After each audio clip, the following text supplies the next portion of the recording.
Welcome to the PMDG 777 for MSFS.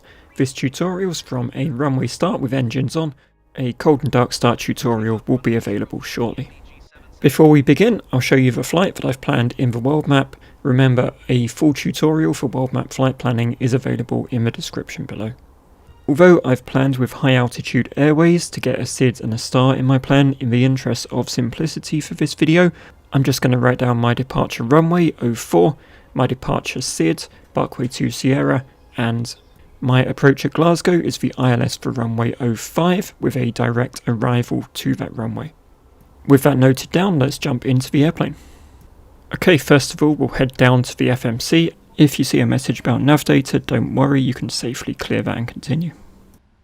And we'll press route. On this screen, we'll enter our departure airport, Stansted, and our arrival airport, Glasgow. We'll now head over to Departures Arrivals and press the soft key next to Departure. We'll select our departure runway 04 and our departure SID Barkway 2 Sierra. We'll now press Departures Arrivals again, hit the soft key next to Arrivals, and on this screen we'll select our arrival runway, which is 05 at Glasgow. We'll now press the soft key next to Route, activate and execute. If we now click next page, we can view our route.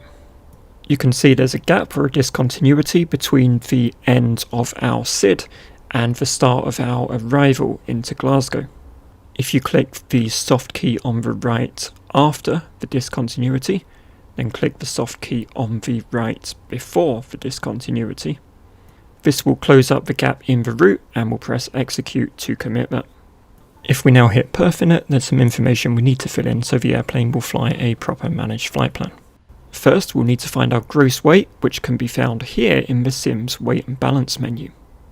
We'll now enter this into the gross weight section of the FMC.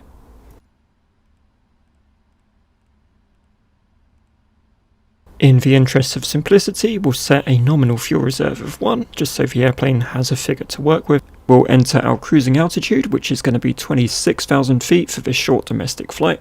For a long haul flight, this is usually around 38,000 feet. Finally, we'll set cost index to 100 so we get the full performance of the airplane. Clicking through to the M1 limit page, I'm going to populate SEL with 40, which is a good value for temperate climates. This is similar to the flex temp in an Airbus. On the takeoff page, I will enter flaps 5 for departure. CG can be populated by double-clicking the soft key next to it twice, and use the soft keys on the right-hand side to commit the recommended V-speeds. Note down the V2 speed, you'll need this in just a minute. We can now move away from the FMC up to the autopilot panel. So first we'll make sure that flight directors on left side and right side are on. I will set our desired altitude to our cruising altitude of 26,000. Once that's done, I can activate VNAV by clicking the VNAV button. This will automate our climb and descent in the 777 today. I'm going to set our initial speed to our V2 speed plus 10. In Boeing aircraft, we want to ensure the spoilers are not armed for takeoff. This should be the default position when starting from the runway. Now, we're almost ready to depart. Before I do, I'm just going to increase the range of my navigation display so I've got a clearer view of the route ahead. And on the main panel, I'll make sure the auto brake is set to RTO. Let's throttle up and begin our flight.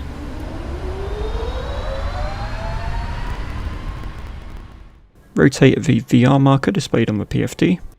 At positive rate, bring the landing gear up. Manually follow the flight director displayed on the PFD to 400 feet. At that point, you can activate the autopilot, and I'll also activate LNAV. The plane now begins to follow your flight plan and settles into its managed climb.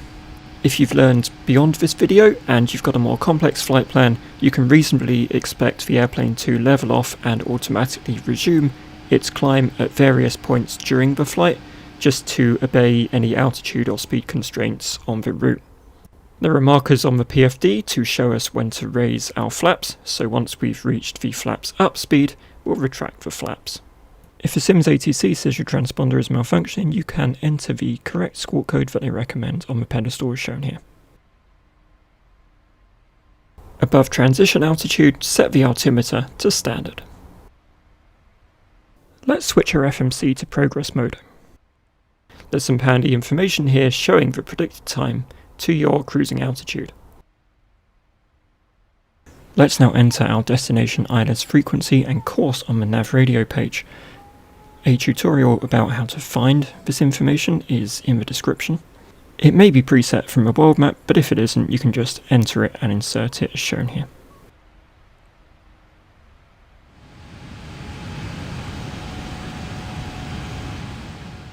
At top of climb, which is indicated by a marker on the navigation display, the airplane will level off and settle into its cruise. Now we're at cruise, we've got a few things to sort out before our descent. Checking the legs page in the FMC, we can find our final descent altitude. In the UK and Europe, this is usually marked as CF and then the runway number. In the US and Asia, this may be labelled differently, but for simplicity, your final descent altitude is generally 2,000 feet above the elevation of your destination airport. So we'll now dial this altitude in to the MCP. As you can see at Glasgow, it's 2,400. The airplane will stay at cruise for now and then automatically start to descend to this altitude at top of descent a little bit further on in the flight. Now it's time to complete our approach ref page on the FMC. This is very simple, you just pick your desired flap and speed setting and commit that into the FMC as shown here. On the main panel, I'm also going to set our auto brake in anticipation of landing. And on the pedestal, I'm going to arm the spoilers. With all that done, we can flick the FMC back to the progress page where our predicted time to top of descent is displayed.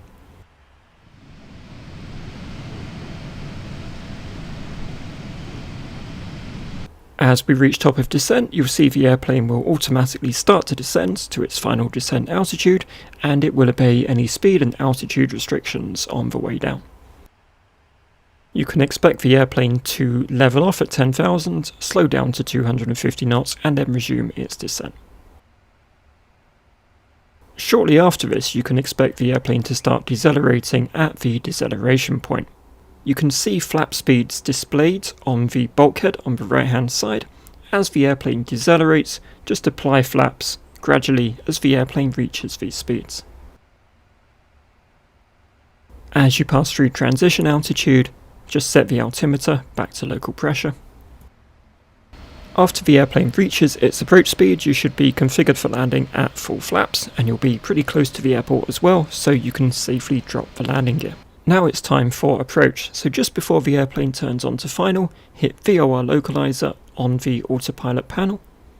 Shortly afterwards, the localizer annunciator will appear on the PFD and the airplane will turn to follow the localizer.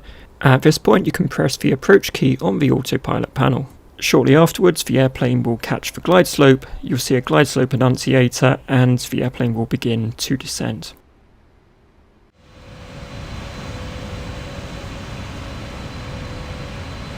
By default, the airplane is configured to auto-land.